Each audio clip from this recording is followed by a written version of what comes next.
graduated from the undergraduate program within the past 10 years and has achieved significant accomplishments in her career and/or volunteer pursuits. This year's winner is Amanda Hilliard-Smith, class of 2006. Now, please join me in hearing more about Amanda from her former faculty member and Professor Emeritus, Dr. Betty Webb, class of 67.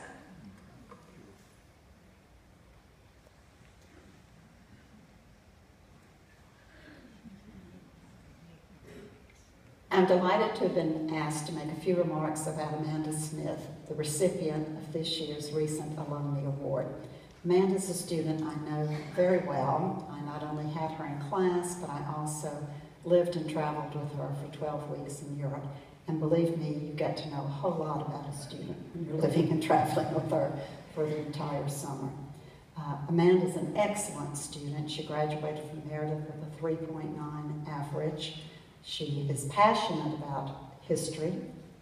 I loved watching her give oral reports. She would always begin a bit hesitant, nervous, but once she realized she had an opportunity to talk to people about something she loved learning about herself, that nervousness would disappear, she would become animated, and it was impossible for the class to resist her excitement about her material.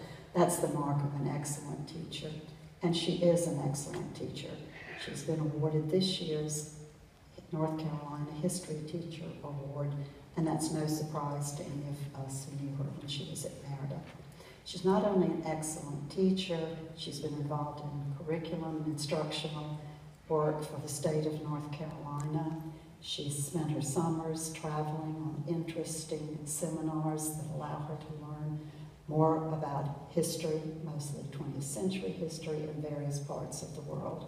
Since that first trip she took with Meredith College, she's been to Ireland, she's been to India, she's been to Holland, and 2 years ago I met her in London and we had a nice evening at the theater. Amanda's most recent astonishing achievement is a book published and well received about the civil rights movement in Williamston, North Carolina. It's the result of lots of detective work, quite an accomplishment for someone who's been out of college a mere 8 years. She is modest about her achievements.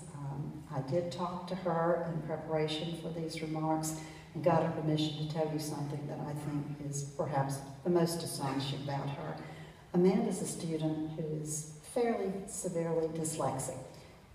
What she has achieved has been largely because she has not let that hold her back. She has worked hard, developed techniques that work for her, and I'm sure she is a wonderful teacher to dyslexic students. Early in her life, it was predicted she would not end up in college. And not only has she ended up in college, she has a master's degree in public history and a teaching resume that is the envy, I'm sure, of every other history teacher in North Carolina. Congratulations, Amanda.